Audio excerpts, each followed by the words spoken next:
Docteur Abergel, bonjour. Je Bonjour. suis ravi de vous accueillir parmi nous parce que vous allez parler de quelque chose que vous connaissez très bien, l'échographie. Et l'échographie pour un aspect peut-être un petit peu difficile, qui est l'évaluation du ventricule droit. Donc aujourd'hui, comment et peut-on évaluer, aujourd'hui tout un chacun, tout échographiste, peut-il évaluer le ventricule droit, on va dire, dans les conditions habituelles de pratique? Alors oui, non seulement on peut, mais je dirais qu'on doit. C'est vraiment très important, hein. Le ventricule droit, il a une position privilégiée. En particulier, il est en bout de chaîne. Il voit tout, le ventricule droit. Il voit la dysfonction d'une valve aortique. Il voit les conséquences de la dysfonction d'un ventricule gauche. Il voit les conséquences d'une élévation de pression dans le poumon. Donc il est vraiment en bout de chaîne et une dysfonction VD, ça intègre tout ça. Donc je pense que l'expression qui disait avant le ventricule oublié, ben maintenant il faut l'oublier, au contraire il faut travailler et il y a incontestablement un nombre de paramètres qu'on peut recueillir avec une machine tout à fait standard. Et je pense que c'est important de s'y atteler. Est-ce que le fait qu'il soit au bout de la chaîne, finalement, c'est pas ça qui fait la difficulté? Parce que ce qu'on mesure, ça peut être la mesure de n'importe quelle dysfonction en amont, en aval plutôt. Oui. Alors oui, mais surtout, je crois pendant longtemps, en fait, on a considéré que c'était pas très utile. Donc il arrivait en bout de chaîne aussi d'une liste de paramètres déjà relativement importante.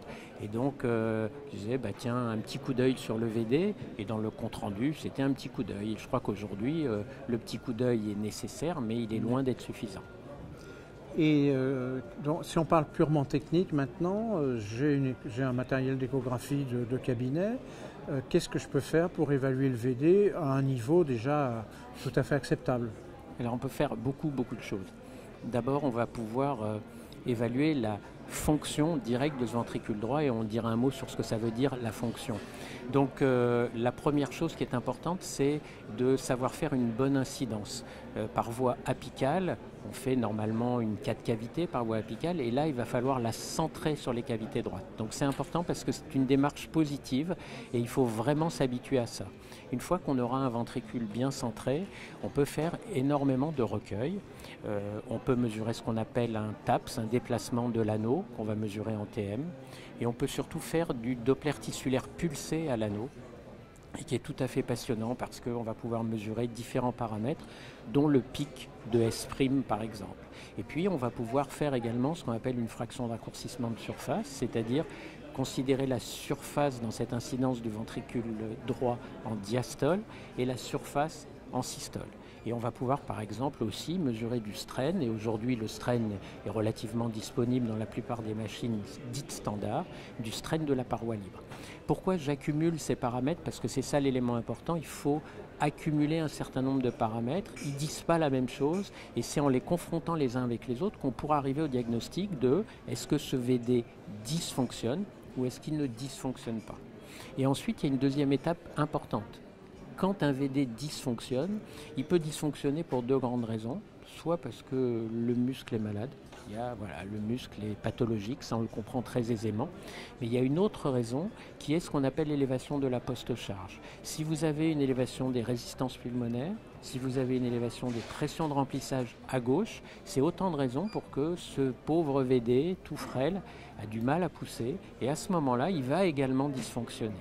Et donc, pour pouvoir faire la différence entre les deux, il va falloir être capable de dire j'ai une dysfonction VD, j'ai par exemple une élévation de la post-charge, donc cette dysfonction est liée à la post-charge, ou au contraire, j'ai une dysfonction VD, mais j'ai la conviction que la post-charge est normale, donc je suspecte là une dysfonction intrinsèque. Donc il y a un peu de travail, incontestablement. Donc c'est pas le VD lui tout seul dans son coin, c'est le VD et ce qu'il y a autour. Exactement. Et pour continuer sur maintenant, est-ce que dans l'avenir on a la perspective de pouvoir faire mieux parce qu'il y aura du matériel, je ne vais pas dire miracle, mais du bon matériel avec des paramètres nouveaux qui qui sont en cours d'évaluation probablement? Alors oui, il y a des choses incroyablement fascinantes dans leur facilité. Justement, si on reprend l'exemple du strain, on a aujourd'hui des machines qui vous permettent de faire une mesure totalement automatique et avec une réelle fiabilité. C'est-à-dire que vous faites cette belle incidence dont j'ai parlé centrée sur les cavités droites. Avant, on était obligé quand même de donner un tracé à la machine. Et là, il n'y a plus besoin. C'est la fameuse intelligence artificielle. Et à ce moment-là, on appuie sur un bouton. La détection se fait toute seule. La machine machine trouve tout seul le VD, ce qui n'est pas si évident que ça, trouve tout seul le bon contour dans l'immense majorité des cas et vous donne une mesure de strain très rapidement. On a également le 3D automatique qui arrive. Il faut en général le réajuster, mais c'est très intéressant parce que là encore, non seulement vous allez pouvoir avoir les données 3D, fraction d'éjection ventriculaire droite, volume 3D, mais en plus, à partir de ces données 3D, vous allez directement récupérer les autres données dont j'ai parlé, le TAPS, la fraction raccourcissement de surface et le strain. Donc vous vous retrouvez avec d'emblée une étude multiparamétrique.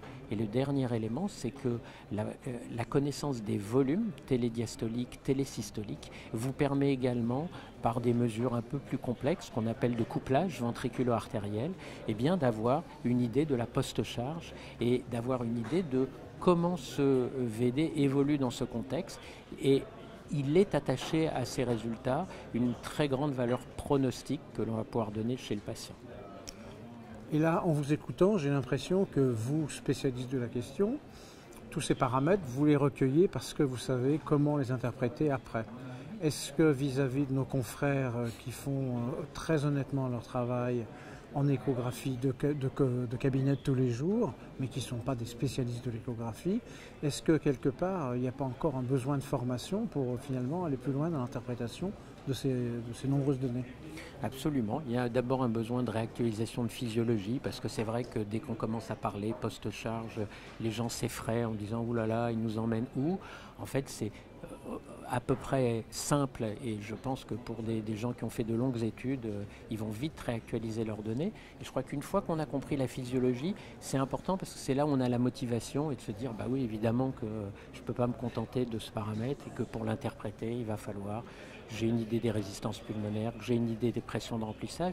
Et très franchement, c'est ce qui est captivant avec l'outil échographique. Je vous rappelle que c'est nous, si j'ose dire, qui faisons l'hémodynamique aujourd'hui.